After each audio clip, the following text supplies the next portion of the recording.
tal? ¿Cómo están? Les saluda Exxon Sánchez. Es tiempo de revisar las economías mundiales. Lo hacemos a través de nuestros titulares. Autoridades del área económica en Cuba anunciaron medidas para darle impulso al sector de este país frente al asedio económico impuesto por el gobierno de la Casa Blanca en el venidero año 2020. Y en noticias del ámbito 360, Francia profundizaremos sobre la problemática de la trata de personas en el mundo y las sugerencias emitidas por expertos para minimizar el impacto de este delito. Y en noticias de 360, Francia vive una nueva jornada de movilizaciones contra el paquete de reforma previsional del presidente Emmanuel Macron.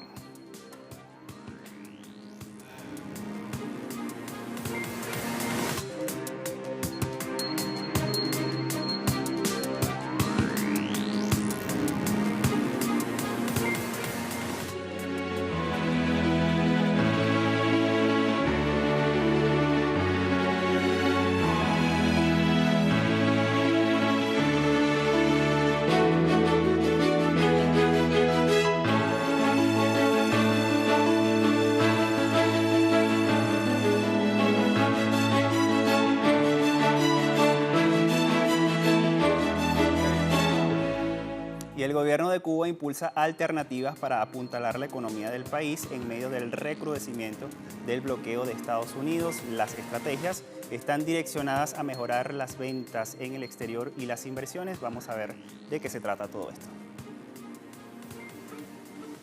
El gobierno de Cuba prevé incrementar y diversificar las exportaciones con el fin de superar el cerco económico, comercial y financiero que se ha extendido por 60 años a Estados Unidos.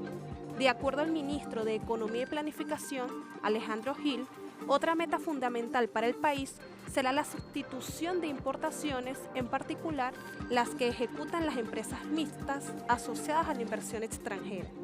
En un análisis desde la Comisión de Asuntos Económicos de la Asamblea Nacional del Poder Popular, las autoridades también instaron a disminuir los componentes importados en la industria turística, así como mantener e incrementar las medidas de ahorro energético. En cuanto a las inversiones, proponen para el año 2020 aumentar el índice en un 19%. Entre los sectores más beneficiados estará el de las energías renovables. En materia de infraestructura, estiman crear 5.000 empleos para el sector, edificar 40.800 nuevas viviendas y 4.000 capacidades hoteleras, aumentar la producción de cemento y continuar con el impulso de la Zona Especial de Desarrollo Mariel, donde figuran 50 negocios de inversión por un valor de $2.600 millones. Y en República Dominicana, la transición energética producirá ahorro económico al país en los próximos años. Datos de la empresa de generación AES Dominicana indican que la diversificación de la matriz de generación del sistema eléctrico quitará presión a la tasa cambiaria a partir de 2020 y podrá representar un ahorro de alrededor de $600 millones al año. Esto será posible con el funcionamiento de la segunda unidad de Punta Catalina y las unidades generadoras convertidas a gas natural, que sustituyen el consumo de combustibles. Prevén que la acción bajará el peso del subsidio eléctrico para el gobierno. Asimismo, la Corporación Dominicana de Empresas Eléctricas Estatales anunció la conversión de 3 plantas generadoras de 750 megavatios a gas natural entre los meses de febrero y abril del próximo año.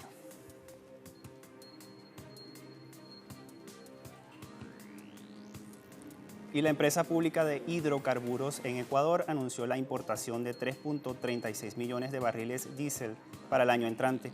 La directiva de Petroecuador adjudicó la compra del diésel premium a la firma Transfigura de Singapur. La misma resultó ganadora de un concurso internacional al que fueron invitadas 45 empresas. La importación suplirá la demanda del combustible en el país hasta mayo del próximo año. De acuerdo con la directiva de Petroecuador, la compañía asiática resultó seleccionada luego de que ofertara un diferencial de $4.76 por barril El pacto llegará en 14 cargamentos de 280.000 barriles cada uno y el primero de ellos llegará entre el 22 y el 24 de diciembre de este mismo año.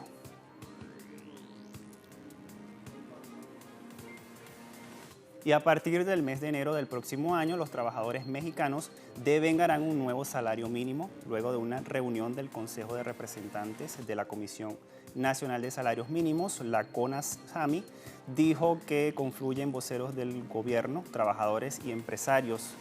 Todo esto para aprobar un incremento salarial mínimo general de 102.68 pesos a 123.22 pesos diarios. También habrá un aumento del ingreso mínimo en los estados de la frontera norte del país desde los 176.72 pesos por día actuales a 185.56 pesos que entrarán en vigencia desde enero próximo. Igualmente se anunció una suba del monto del ingreso mínimo profesional en 5%.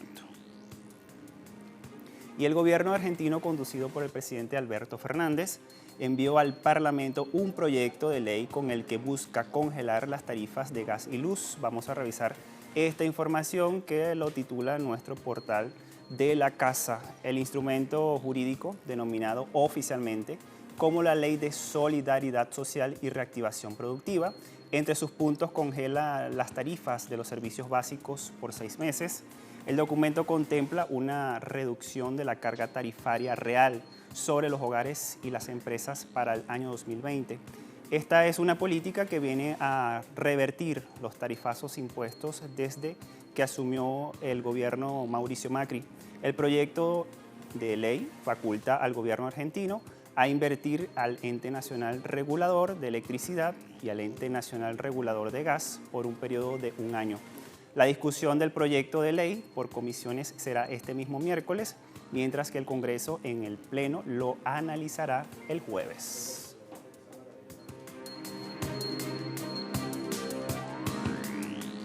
Establecemos nuestra primera pausa en nuestro segmento En Contexto. Vamos a seguir analizando las economías, no se aparte, quédese con nosotros.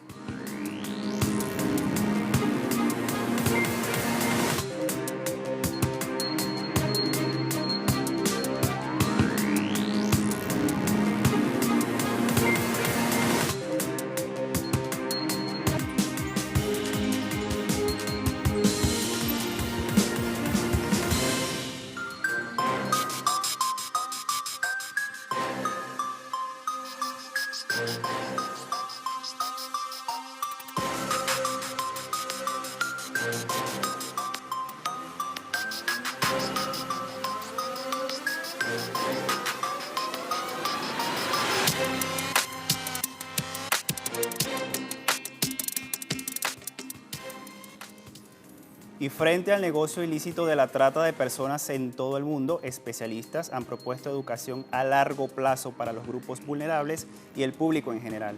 Y por esta razón están pidiendo a la comunidad internacional trabajar de forma coordinada para minimizar esta actividad ilícita que cada año deja grandes ganancias a grupos delictivos.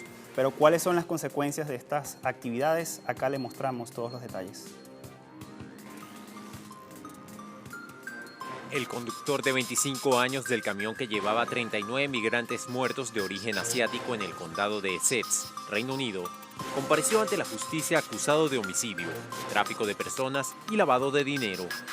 Por el hecho, fueron arrestadas otras 4 personas por su presunta participación. Al igual tráfico de inmigrantes desde Afganistán, en un camión refrigerado hacia Calais, en el norte de Francia. Son solo la punta del iceberg de este flagelo. Un experto de la Universidad Nacional de Singapur expresó recomendaciones concretas para neutralizar la trata de personas. Definitivamente hay un esfuerzo muy necesario para la educación a largo plazo, particularmente para los grupos vulnerables, como las mujeres y los niños, y las personas que viven en la pobreza. Educación a largo plazo para que se den cuenta de los peligros del contrabando humano. Luego, también existe la necesidad de educación en términos de consumo ético. Muchas de estas personas que son contrabandeadas eventualmente terminan como trabajadores. Algunos de ellos son trabajadores forzados a trabajar en el sector agrícola o en el sector manufacturero. Y también las grandes empresas multinacionales pueden cortar empresas que usan trabajadores sin preocupaciones éticas o que involucran contrabando humano.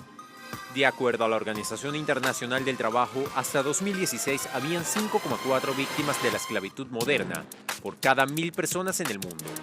Esto significa que en un día de ese año estudiado, 40 millones de personas fueron víctimas, 25 millones fueron forzados a trabajar y 15 millones fueron obligados a contraer matrimonio. Los porcentajes más altos se registran en África, donde se registran 7,6 víctimas por cada 1.000 personas, seguido de Asia y el Pacífico con 6,1 por cada 1.000. La organización sin fines de lucro, Stop the Traffic, recomendó trabajo coordinado de la comunidad internacional. Hay instrumentos que podemos usar y algo llamado equipo de investigación conjunto que ha funcionado bien durante el tiempo que estuve a cargo de la Unidad de Esclavitud Moderna de MEPS. Esto significa que efectivamente trabajas como un equipo para que puedas encontrar evidencias de los diferentes países. Significa que usted tiene la oportunidad no solo de compartir información de inteligencia, porque es sumamente importante, sino también de obtener evidencia del país del otro. Y lo que es más importante, significa dar la oportunidad de desmantelar toda la banda criminal. Los expertos señalan que las víctimas huyen de sus países y eligen la ruta ilegal para ganar dinero en países desarrollados con escasez de mano de obra, independientemente del peligro. Y a esta situación se suman datos de la Oficina contra la Droga y el Delito de Naciones Unidas, que están mostrando un aumento en el tráfico de seres humanos, siendo América Latina una de las regiones que concentra el mayor número, y por lo general la mayoría de las víctimas son las mujeres y las niñas. Trata de personas en 2018 de la Oficina contra la Droga y el Delito de las Naciones Unidas, la UNODC. Los países han detectado y reportado más casos de trata, siendo América Latina una de las regiones con mayor número. En ese sentido, las cifras presentadas indican que el 93% de los afectados por la trata fueron detectados en Sudamérica, donde el 80% son de sexo femenino. De igual manera, las mujeres adultas traficadas constituyen el 51%, mientras que las niñas representan una porción significativa del 31%. Además, el organismo internacional también destacó que en Ecuador, los niños y niñas representan poco menos de la mitad de las víctimas. Y en los países del Cono Sur, incluidos Argentina, Chile y Uruguay, reportan más del 60% de mujeres por esta situación. Lo mismo ocurre en Colombia, donde las mujeres representan la gran mayoría de las víctimas detectadas en esta problemática que aumenta en el mundo. En concreto, la mayoría de las víctimas de la trata de personas son captadas con fines de explotación sexual y según los datos de 8 países latinoamericanos, el 96% de estas son mujeres. Y la trata de personas no es un delito nuevo y otorga grandes ganancias a grupos criminales. De acuerdo con la Organización Internacional de Trabajo, cada año el delito le genera más de 150.000 millones de dólares a grupos criminales. De hecho, solo en España, la trata con fines de explotación sexual mueve 5 millones de euros al día y 1.850 millones al año. Expertos sobre este tema señalan que los traficantes se benefician con la violación flagrante de los derechos humanos de las víctimas a través de una actividad ilegal que solo es superada en lucro por el tráfico de drogas y también de armas.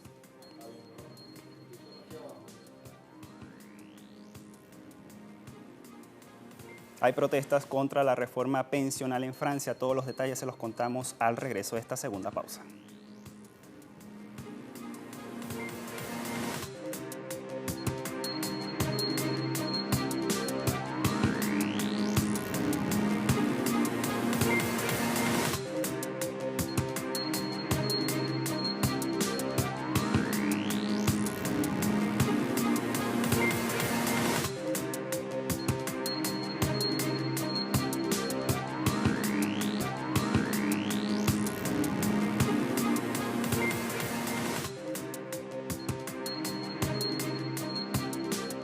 Las calles de la capital de Francia fueron escenario de nuevas protestas contra la reforma al sistema de pensiones del presidente Emmanuel Macron. El primer ministro francés Édouard Philippe convocó a los sindicatos y a los empleadores a dialogar en horas de la tarde de este miércoles 18 de diciembre en un intento por limar las asperezas y así evitar una huelga durante la temporada decembrina En qué consiste todo este acuerdo y cómo transcurrió la jornada se lo mostramos a continuación.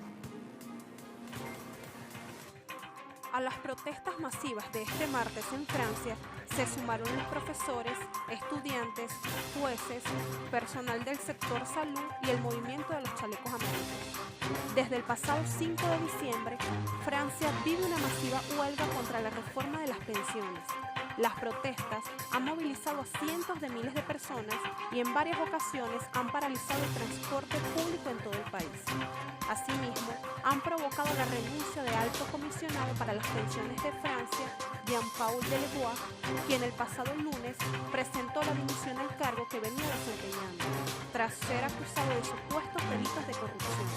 El Ejecutivo busca establecer un sistema universal por puntos, prometido por el presidente Emmanuel Macron durante su campaña electoral, para sustituir los 42 regímenes de pensiones vigentes, proyecto que incluye además una edad de referencia de 64 años, a la que habría que llegar para recibir todos los beneficios del retiro, aunque sin cambiar la oficial de jubilación.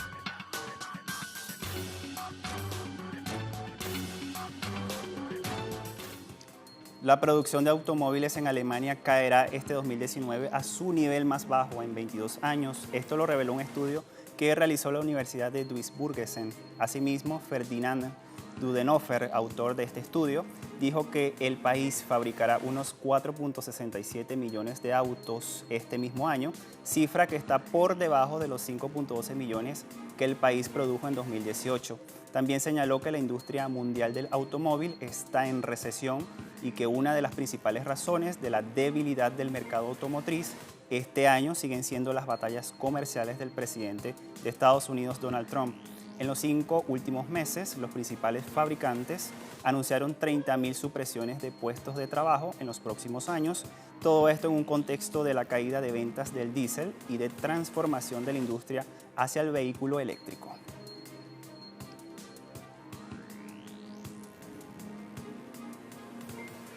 Y el fabricante estadounidense de aviones Boeing decidió detener temporalmente la fabricación de su polémico modelo 737 MAX a partir de enero.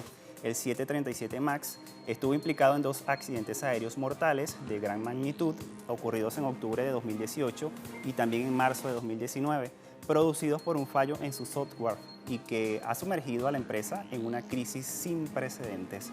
Durante el tiempo en que la compañía no fabrique el 737 MAX, el plan de Boeing es que los empleados afectados continúen con el trabajo relacionado con el 737 o serán asignados temporalmente a otros equipos, por lo que la firma tratará de que no haya despidos.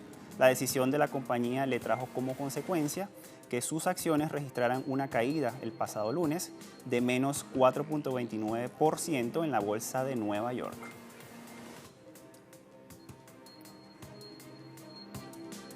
El Banco de España cree que el gobierno no logrará este año reducir el déficit público. La entidad bancaria señala que los datos de ejecución apuntan que el desfase acabará en la misma cifra que en 2018, en 2.5% del Producto Interno Bruto, sobre todo porque el pago adelantado de octubre del impuesto de sociedades ha caído sobre el año anterior, cuando se dio una recaudación muy elevada.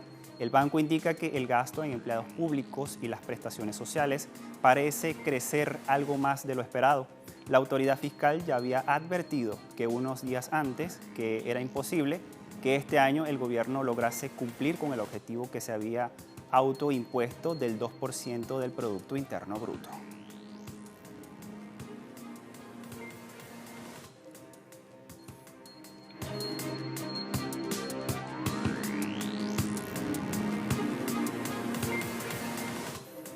Y Bielorrusia está buscando elevar la tarifa para el tránsito de petróleo ruso en 2020. Esta información la tiene el portal web Sputnik, que tienen en sus pantallas para la referencia. Minsk propone elevar 16.6% la tarifa para el tránsito de crudo ruso a través de Bielorrusia el próximo año. Esto lo ha informado el servicio de prensa del Servicio Federal Antimonopolio de Rusia. Dice que el aumento de las tarifas debe ser acordado en el Ministerio de Regulación Antimonopólico y Comercio de Bielorrusia antes del 15 de enero del año próximo. Y desde el pasado 1 de septiembre, Bielorrusia ha buscado aumentar la tarifa para el tránsito de petróleo de Rusia en 3.7%, en el contexto de los acuerdos alcanzados con Moscú a principios de agosto. El operador bielorruso del oleoducto Duzbak solicitó elevar la tarifa del tránsito de petróleo ruso después de que en el segundo trimestre de este año Rusia redujera los volúmenes del crudo transportado.